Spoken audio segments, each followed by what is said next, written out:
Welcome to the Defense and Aerospace Report. I'm Vago Muradian here at the Excel Center in London, where we're covering the DSEI trade show, world's leading air, land, sea, space, cyber, and security gathering. Our coverage here is in partnership with DSEI and Clarion Exhibitions, and we're honored to have with us the Minister for Defense Procurement of the United Kingdom, Harriet Baldwin, Member of Parliament from West Worcestershire. Thanks so much for meeting with us. It's a great pleasure. Thank you very much for coming over and covering our show. It's great. It was lovely seeing you in Washington and at the Air Tattoo. I want to start with your innovation initiative. You mentioned that. You launched it last year. You've now put some teeth to it, if you will. Talk to us about what the new chief of that innovation program is going to do. Well, of course, innovation could not be more important. And so we have a separate innovation fund. So that's £800 million we've dedicated to innovation. The Vice Chief of the Defence Staff has appointed someone to be the innovation champion. We found, actually, through her work, that there's an amazing amount of innovation going on right across the armed forces. And what she will do is just put some light awareness across all the different areas so that no one is duplicating effort. But she's come up with some really good insights for us. And thirdly, in terms of our external experts panel, we've got some really exciting people involved in that, including Ron Dennis from McLaren, obviously the racing car company. We've got Major Tim Peake, the astronaut, on that. So we've got some really, really bright brains who'll be looking at what we're doing on the cutting edge, have that candid external look at it to make sure that we really are getting the best bang for our buck in terms of our innovation funding. And the person who's going to be leading it is? Her name is Chris Murran. I wanted to let you introduce her. So let's go to the Accelerator effort. That's another thing that you announced. Talk to us about the Accelerator program, and you have this last mile initiative. Talk to both of those, what the Accelerator is doing and what your last mile initiative is. Yeah, so the Accelerator, I like to think of it as an open front door to innovators, so that anyone from anywhere in the world who's got a bright idea can come in through that front door, either go in for one of our specified competitions or there's an ongoing enduring competition. And behind that front door, we did run a competition for this last mile. Obviously, the most dangerous part of the battlefield is resupplying the frontline soldier. And so we got 140 entries. We've narrowed it down to 25. And they're coming up with some really innovative Amazon-like delivery approaches that will probably be unmanned and that will help supply the the last mile. Let me ask you about also your SME project to speed payment to small and mid-sized enterprises. Small and mid-sized enterprises historically have struggled because governments have a tendency sometimes of being a little bit slow on payment. Talk to us a little bit about what you're doing on that front to make life easier for a lot of these smaller, innovative companies that populate the UK landscape. Well, look, there are a lot of things we're doing in that regard because we want to acknowledge that actually smaller companies are often the most innovative. They've come up with the best ideas. We want to make sure that our door is wide open to them. We have set ourselves an ambitious target to go from 19% that we spend with small and medium-sized businesses up to 25%.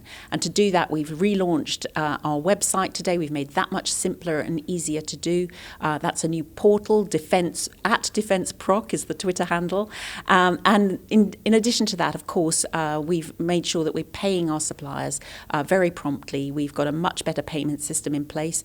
There were a few teething problems. They've been ironed out, and that's working well. And now we're also encouraging our prime contractors to pay our supply chain much faster because some of the feedback we get from small businesses, it's very tough dealing with our primes, and we've launched this new charter for our suppliers to sign up to. One of the big things everybody's talking about is the budget debate that's going on at the Cabinet Office. There's a mini review launched. Obviously, SDSR 15 looked to correct the cuts that happened in 2010. But it looks like a hole has developed again.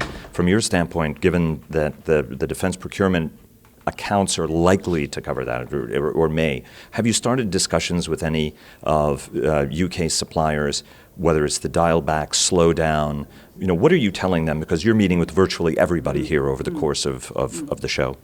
Well, the defence budget itself is a growing budget, so we have turned the corner in terms of the budget. So we are spending 36 billion this year, 37, 38, and it's growing in line with inflation plus 0.5% every year. That's the minimum. And of course, we are meeting our NATO 2% target already. So it's a growing budget. And in the SDSR 15, we took our equipment programme up from £166 billion up to £178 billion. So that was increased as well. And of course, it's incumbent on us when we're looking at spending that amount of taxpayers' money to make sure that we're always getting the best capability and the requirements that the country needs in terms of security. And that's what this National Security Review is doing at the moment. And of course, we need to make sure that we're being rigorous in terms of those capabilities, bringing in innovations that are not only going to be expensive, because a lot of these things are expensive, than 2 new aircraft carriers, a lot of Lightning aircraft to fly from them. These are expensive things that are renewing and refreshing the capability that we're giving to our armed forces. But of course, in that, we've got to be very rigorous in terms of the way that we spend things. And yes, does that mean tough conversations with our suppliers? Of course it does. Let me take you. Let me just take you to the last question, which I had, which is the fate of DE&S, Tony Douglas's organization. At one point, it was going to be fully privatized, and then it was going to be pseudo-privatized. What's your judgment? What happens to that organization in terms of how it's structured for the future?